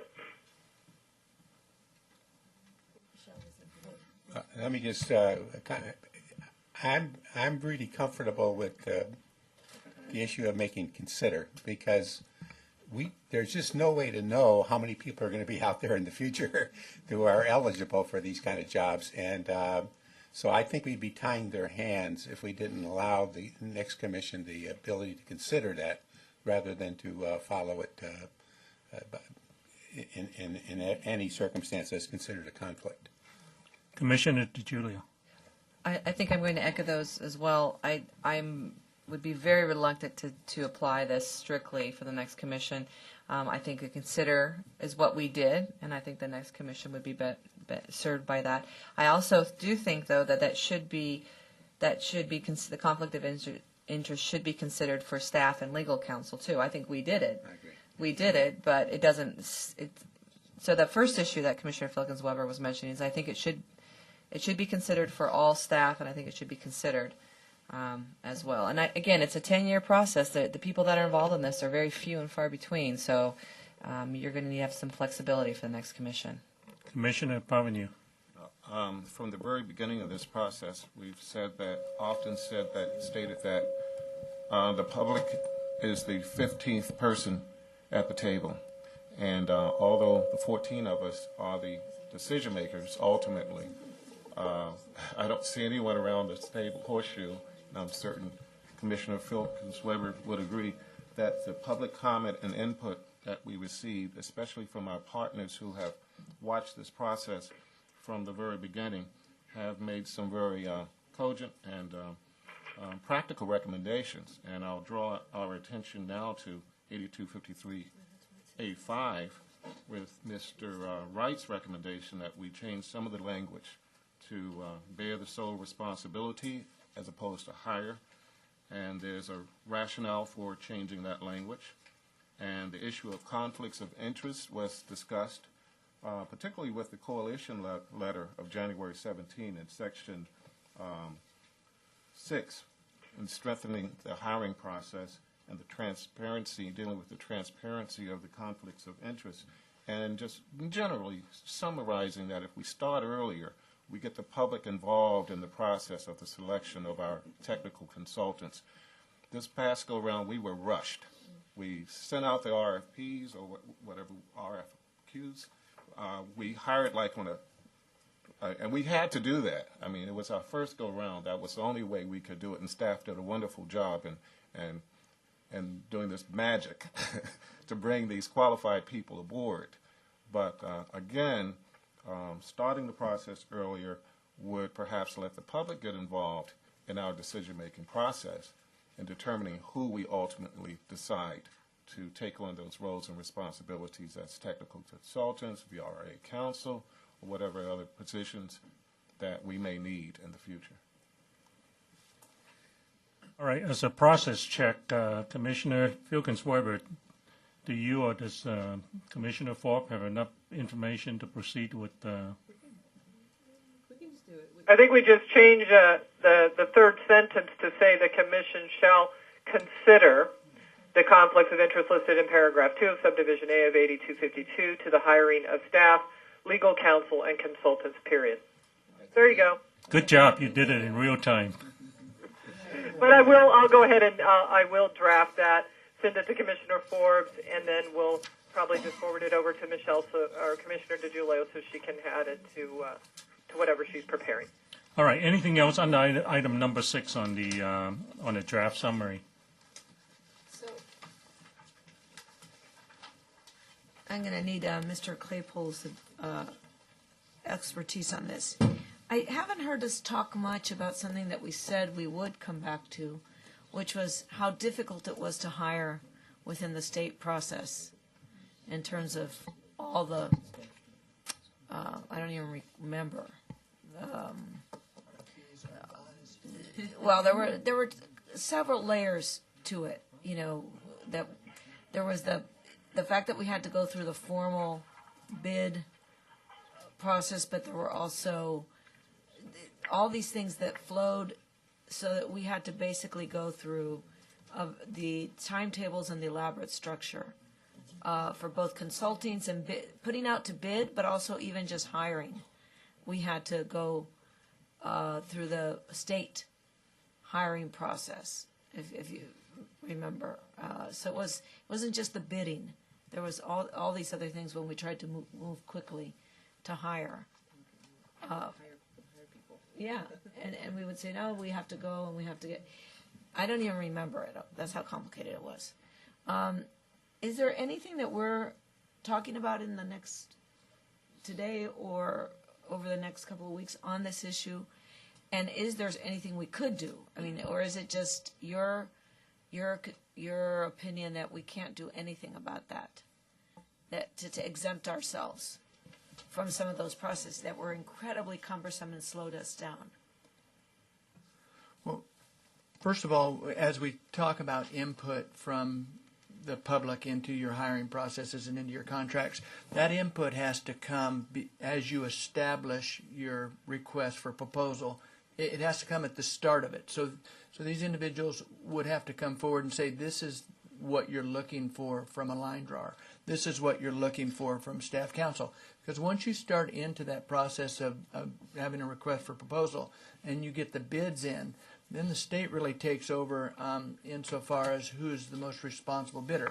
You have some room in there to maybe favor one person over another based on their experience, but it's a very formalized process. That's one of the reasons why they're asking that you start in August, so that this next commission will have the opportunity to make what you did in a month, which was just warp speed, the real 3-month process that it was supposed to be. So having said that, you can exempt yourself from that. And I had actually talked with Raul about that it's possible that you could exempt yourself from both procurements and contracts. But neither Raul nor I believe that it would necessarily be in your best interest to do that. And the reason is that you gain a certain amount of comfort and cover by having a state agency go through, like Department of General Services, and make sure that you have legally dotted your I's and crossed your T's. So in that regard, what we were going to suggest to you is that we reword this to give you procurement, this great word, this delegated authority, right, to have procurement up to $50,000, and including IT services in statute, so that the next commission can go out and buy some computers and can buy the software. Let me just ask the question at this point. Is this a statutory issue? Yes, it's in 8253. Thank you. Let's 6B. Let's continue. Okay. So what the recommendation that Raul and Macon, I believe, you would get from many people, is that you ask for delegated authority up to $50,000, but after that you retain the requirement to work through the government process, so that basically you shift the responsibility off of yourselves and onto another agency.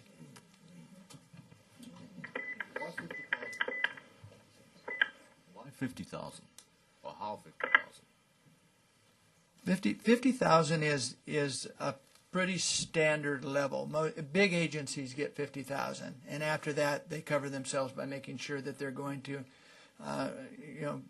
to the competitive bid process, or to go out through a procurement agency. So 50,000 is actually kind of a mark that's written into code, and to go above that would be basically kind of bucking a trend. And really, a commission this size doesn't need above 50,000, because once you go over that amount, again, you want that cover.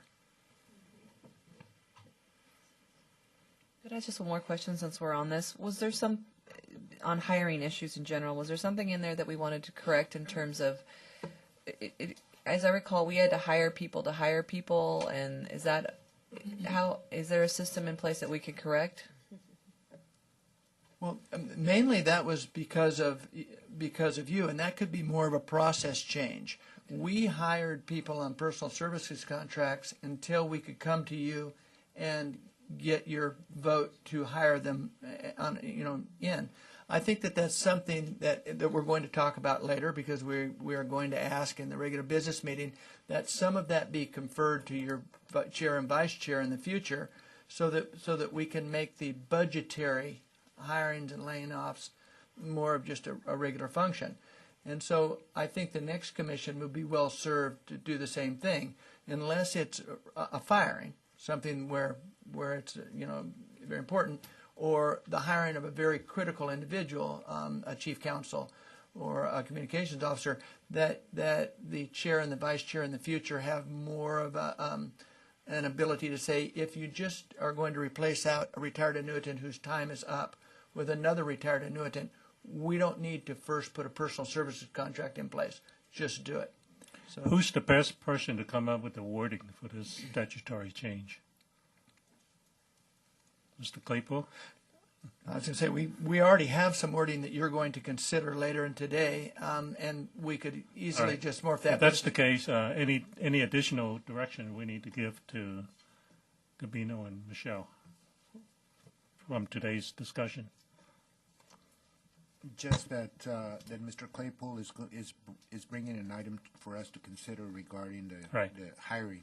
Right. But how about the question that we were just speaking about, which was the quote unquote delegated authority for expenditures up to 50,000? Is it there too? Yeah, I think that should travel through Marion and myself, and they be brought back to them. Okay. Yeah. All right. Any additional item that would fit into the discussion item number 6? All right. If not, let's move on to the next item then. The next item was the comment that had been made about the commission's activities being user-friendly and transparent. I think we had agreed with that. Again, is that a statutory item or is that a policy item? I assumed it was policy unless there was something related to be linked with statutory. We already are required to conduct all your meetings in open, so I think anything beyond that would be policy. All right, let's skip, not skipping it, but let's go on to the next statutory item then. That would be the draft maps and timing of noticing. I think this ties into the discussion we had last night, so I'll throw that one on the floor.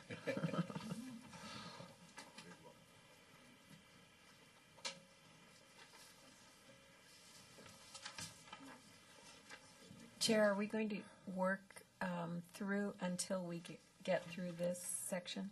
I think 10 we- minutes to 12.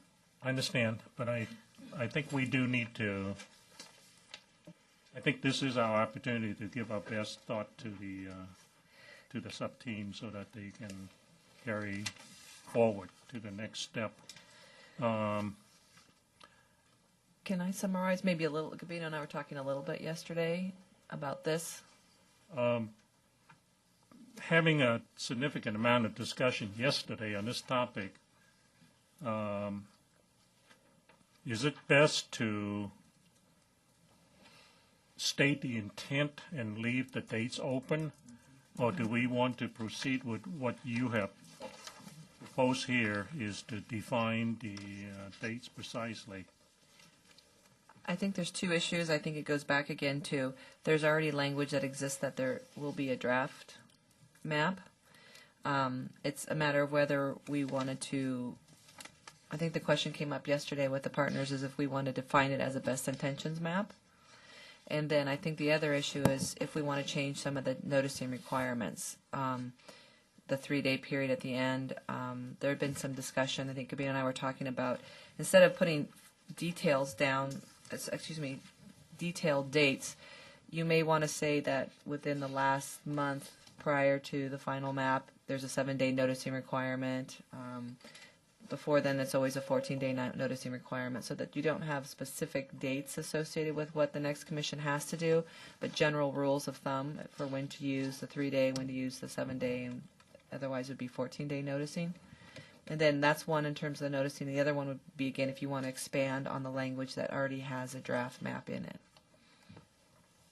Okay, again, based on our discussion yesterday, do you have enough directions to proceed to the next step, or do we need to continue discussing this item? Is really Marion has something maybe to clarify. One question that came up last time around, and why we recommended that you adopt your final draft map 14 days ahead of time, was that the public comment period only applies to the public display of any map. And I thought you were considering maybe making that any draft map, not just any map, so that when you don't have to give the notice for your final adoption. Yeah, I sense that we have full concurrence on the final 3 days, and we had a lot of discussion on the application of 7 days, or approximately that 7 days, and we had discussions on when should we go longer than 7 days. At this point, do you need further direction from this commission to move forward? I think we're good. It's going to come back. Yeah, use your microphone, please. Commissioner Bomber? Can I just chime in with a sort of a supplemental afterthought with regard to establishing dates that we consider the workload pressure that's placed on our technical consultants at this last minute. So as we're going through these changes and allowing the public to comment, and we're receiving comments and we're making these fine-tune adjustments and we're having all these ripple effects or whatever, that we consider or otherwise have the consultants be forewarned that during the final few weeks that they're going to have to staff up. That becomes part of their contractual agreement with us. We do not want to burn them out at the last few weeks. So with this, I just wanted to chime in that aspect so we're mindful of it in our consideration of establishing dates. Gabino? Yeah, I think that, the guideline as suggested by Michelle, I think is enough for us to work with, which was instead of specific dates, think about it in terms of within the last X number of days this will happen. Did I get your point, Michelle? Commissioner Baraba? Just a comment about best intentions. That's a term that carries with it several negative connotations, like the road to hell was paved with good intentions. I would suggest we go with draft. Yeah. Okay, so draft map already exists. Am I correct? So right now it just says any map, so you would insert draft before map. well, isn't there a requirement that we do have a draft map? Yeah, where's the page number? There's two issues. There's one that's there already is a requirement that there is a draft map. Right. And then there's the issue of the timing. We could put final map as 3 days and any other map would be. But so for right now I'm understanding that we keep the language as just draft map, that we don't. It doesn't say draft map now. It says 14 days from the public display of any map. I thought there was a. Can you 8253B. I'm sorry, A7. Ms. Johnson, can you talk into the mic? Excuse me, 8253A7. And while you're looking that up, could I just bring a minor revision to the Commission's attention? I think everyone agrees to, is that in 8253A1, it should say August, not September.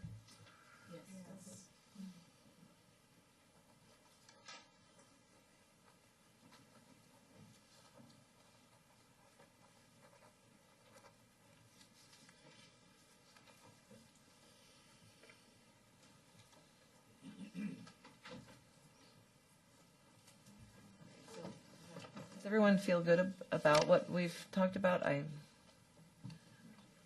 We had some discussion earlier about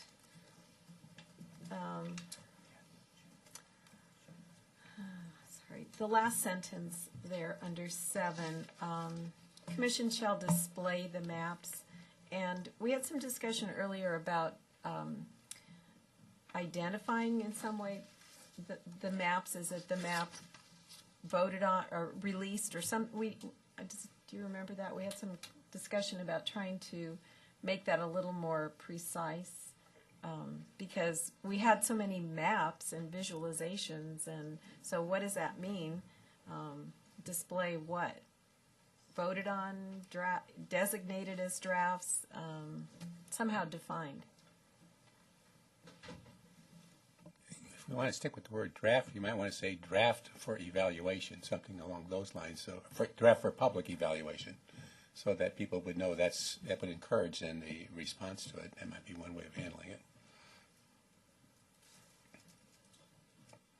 It's been a couple hours since we started the discussion. Let me open up the mic so that public has a chance to comment on items that we have discussed and items that we may. Commissioner Yao, this is Jody. Real quick. Yes, Jody. I'm sorry, I missed a little bit of the discussion, but just on Commissioner Raya's last point about the word draft, I don't know if that was a concern, but actually there's been a lot of talk in some other redistricting circles about, throughout the United States, and some other terminology they use is the word preliminary. So I thought maybe we'd throw that out there. Instead of draft, they're using the word preliminary. So Anyway, thank you. Before we open it up to the whole question of the dates and the preliminary maps and comment period, there was another issue that's related to this section, but that's not particularly about the maps, which was that the statutory requirement that we always have 14 days notice right, instead of 10 days, which is the traditional state. And I brought this up last time, and I would like for us, I don't know if we have to, it is statutory, to see if we can have a discussion about how to separate that when it applies to maps and commenting on the maps, as opposed to when we're having a meeting and we were always stuck with that 14-day, which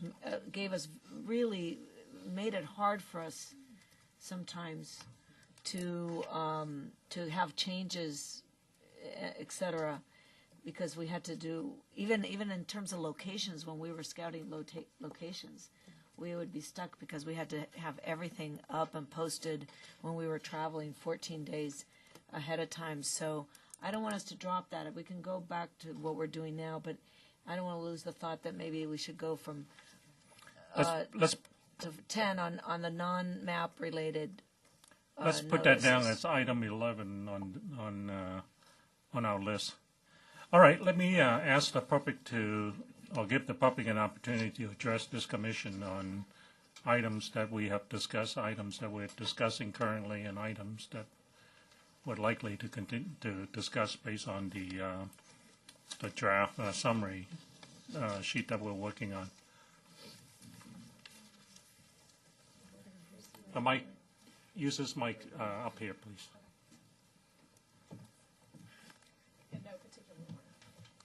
You need to turn the mic on. Okay. Hi, this is Kathy Funk from California Common Cause. We thank the Commission once again for slogging through all of these recommendations. I actually want to focus my comments on the last discussion, point number 7, about the draft maps and timing, and the timing of the noticing. And I would just point out once again that there's notice, and then there's the time period that you have to display the maps for comment. And I think we need to disaggregate the two as we think about what the timing should be.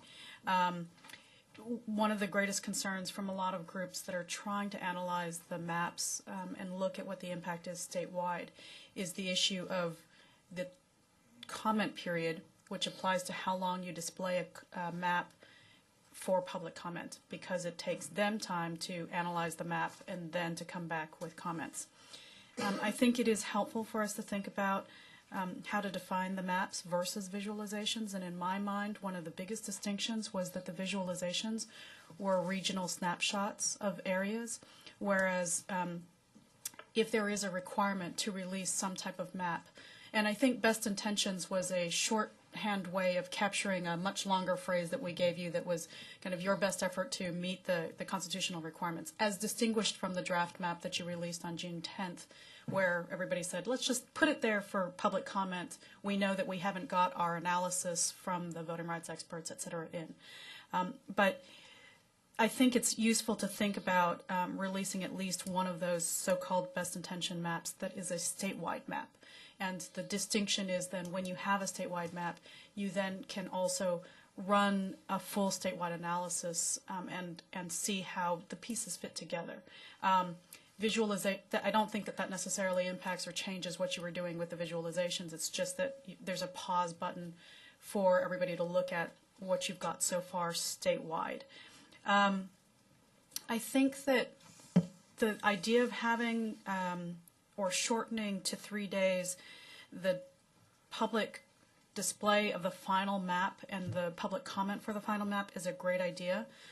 So whoever's idea that was, it's kudos to you. It somewhat takes from the language, but I do want to just point out to Miriam Johnston and other folks that it is different from just changing the language of 8253A1 from September to from August to September, right? September to August, sorry. Because that would actually create a 3-day Just a meeting notice requirement for for all of August. It's different. So that's notice, not comment. What you really want to do, if you're trying to be more flexible in going back to the map and making changes, is to tackle the comment period. So for that little map or the calendar that we had shared with you yesterday, we were actually trying to think about how you adjust the comment period. And we gave you, based on also trying to read, between the lines of what you all were thinking, we gave you several periods where the comment period varies. The first period is a period that assumes that you've got full 14 days worth of comment. That's early on up until sometime like July 1 or 15th. And then we go to a 7-day comment period. That's to give you more flexibility to be responsive and make final tweaks. Maybe you could do 2 or 3 more rounds of statewide maps in that period. And then the final period, which you all came up with, is the 3-day comment period. You've already decided on it. You're not going to make any more changes, but you just want to make sure the public sees what you've done before you vote on it. So I think that's a separate conversation than the conversation or the question that Commissioner Blanco brought up about should we shorten the notice period generally or for some kinds of hearings to 10 days because it allows for different kinds of, or more flexibility in scheduling locations. So it would be helpful if we separate the two out, and I realize that we perhaps were a little bit confused even as we were drafting. So this has been helpful conversation. Thank you. Thank you.